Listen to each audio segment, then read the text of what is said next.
stage symposium for our continuing series of DET talks from our guests. I had a great conversation with Jacqui the other day.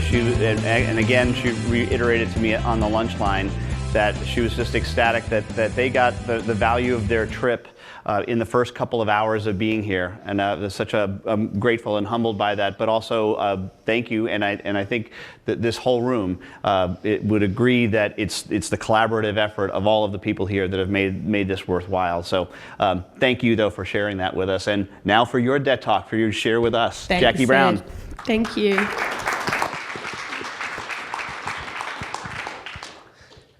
Okay, so most of you know that Steve and I have come on a journey together.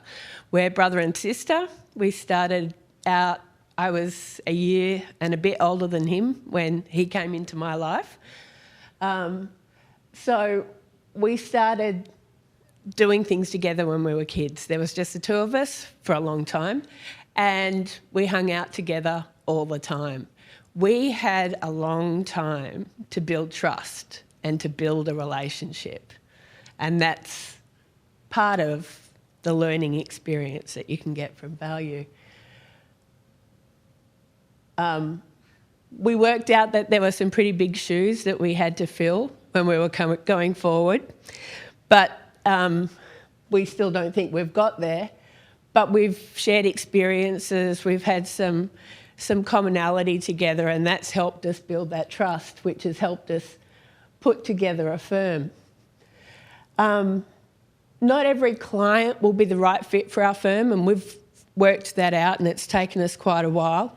Just like not every sibling, and that's my little sister in the middle there, is going to be the right person to enter into business with. And I'm not saying we don't love our little sister, we love our little sister, but she's not the right person to enter into business with.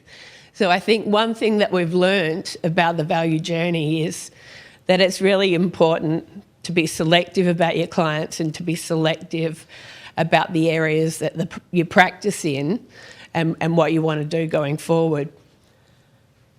When I was 11 and Steve was 10, our mum and dad moved. We moved from Sydney all the way across to Perth. It was a long drive. We drove the way over. And when we were 150 kilometres, I guess that's about 100 or so miles, outside of a place called Sejuna, which is right in the middle of the Nullarbor, the car broke down. It was 2 o'clock in the afternoon. It was probably about 100 degrees. And there was no mobile phones. It was a hell of a long time ago. And we just had nothing. We relied on every single car who came past us to stop to give us water. We were talking about the value of water yesterday, and the value of water to us at that point in time was immeasurable. I don't think I've ever appreciated a glass of water as much as I have at that time. It wasn't flooding my basement, but it was really valuable to us. So then we got across and we came to Perth. We came to Perth. It's one of the most isolated, it is in fact the most isolated city in the world. It's the sunniest capital city in the world. We get an average of 8 hours sunlight a day throughout the year. It has the highest number per capita of self-made millionaires, which means that we're in a good market. But value is subjective. Do you want to live in such an isolated place? Some people do, some people don't. So growing up in Perth, obviously we moved on, we became teenagers. I used to have a height advantage over Steve.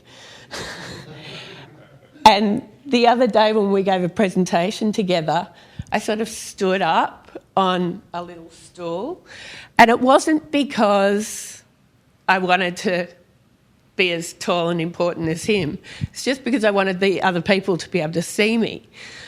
But I realised that I had a whole new perspective on the way I was looking at things just because I was this much further off the ground.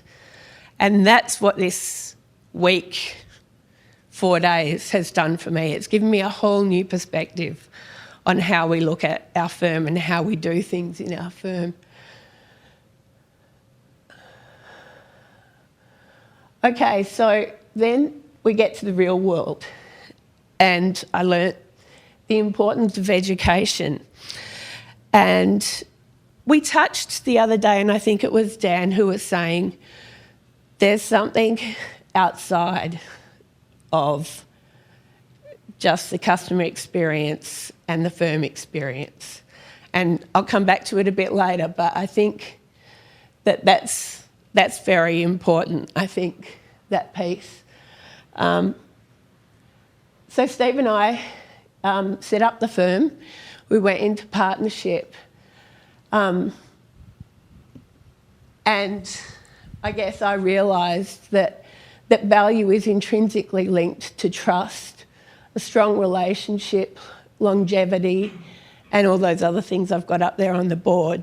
And I think that you can say that about your relationship with your business partners, but also with your customers. So I think they're really important things.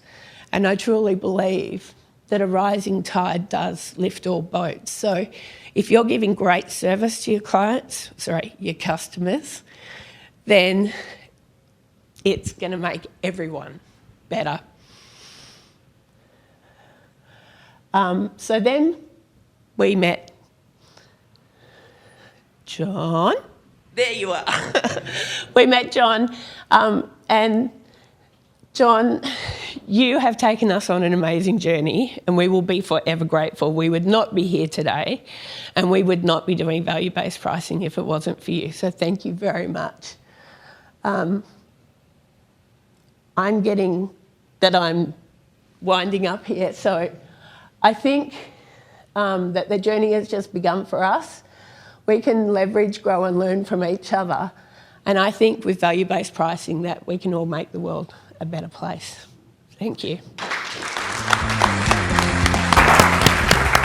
Thank you, Jacqui.